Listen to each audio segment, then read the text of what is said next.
All right, let's jump right in. Today, we're going to dig into a really fascinating and, frankly, completely backwards idea from one of the deadliest times in history. How, in the middle of a battlefield, acting totally insane might just have been the smartest way to stay alive. And this quote right here from a German sniper captured after a battle, it just cuts straight to the core of what we're talking about. It's a chilling thing to hear, and honestly, it's just bizarre. I mean, why on earth would a trained soldier whose entire job is to take out the enemy stop and think twice when faced with a madman? And look, this wasn't some thought experiment. This actually happened. On D-Day, in the absolute chaos of Sword Beach, one man put this whole idea to the ultimate test. His story is basically the key that unlocks this entire psychological puzzle. We're talking about a guy named Commando Bill Millen, but he's famously known as the Piper of D-Day. And what he did on June 6, 1944, well, it defied all logic, it defied all military training, and it absolutely defied any normal sense of self-preservation. So picture this. His comrades are diving for cover, fighting for every single inch of sand under a hail of gunfire. And what's Millen doing? He's strolling back and forth, right on the waterline, armed with nothing but his bagpipes, playing songs like Highland Laddie. Survivors said they could see German soldiers just staring at him, completely baffled. And the snipers? They confirmed it later. They had him dead in their sights, but they thought he was a dumbcough, crazy.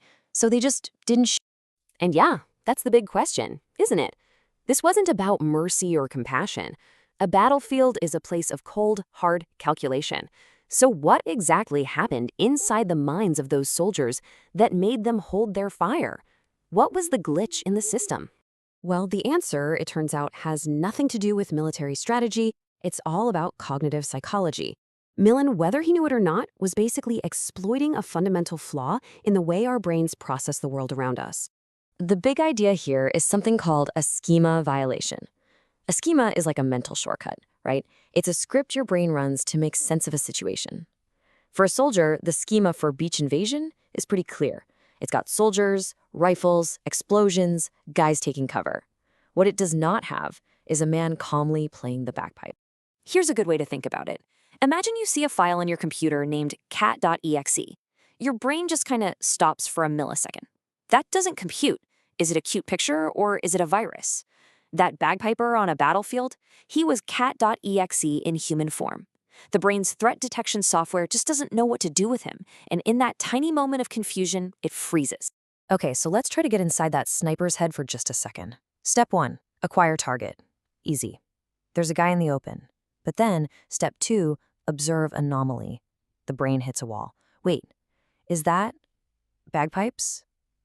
This kicks off a whole reassessment loop. Is this a trick? Is he harmless? Is he just insane? And while the sniper's brain is busy trying to debug that error, the critical window to take the shot just closes. Poof. Opportunity lost. The piper walks. Now what's really wild is that Bill Millen, he wasn't a complete fluke. His story is definitely the most dramatic, but this idea of weaponized weirdness, it actually popped up in other ways, creating this very strange pattern of survival against all odds. I mean, just look at the difference here. Standard military thinking is all about logic, right? You use cover, you stay quiet, you look threatening. But these anomaly tactics, they just throw that entire playbook out the window. They're so completely counterintuitive that they actually break the enemy's own logic-based training. In fact, if you dig into soldiers' accounts, you find these other figures who survived by becoming a living, breathing glitch in the enemy's reality. First up, you have this archetype, the unarmed wanderer. There were reports of men just walking calmly, almost aimlessly, right through the middle of a firefight. Now, an enemy soldier's brain doesn't file that person under combatant. It files him under non-threat, maybe a lost civilian, maybe a shell-shocked casualty, and in a fight where every bullet counts, they become a low-priority target. Often, they were just ignored.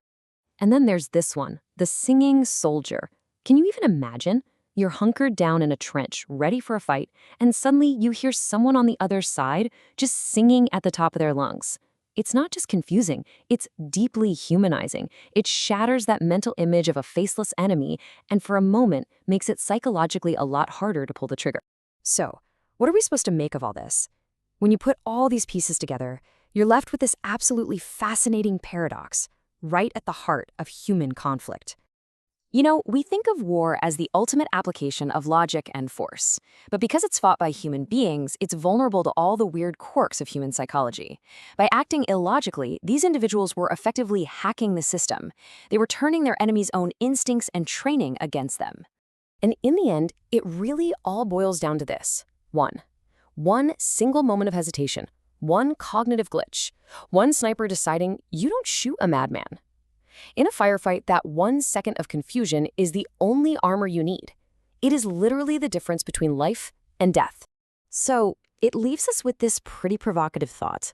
We think of weapons as being made of steel and explosives, but maybe, just maybe, the most powerful survival tool you can have is the ability to inject a moment of pure, unfiltered nonsense into a situation that demands absolute sense.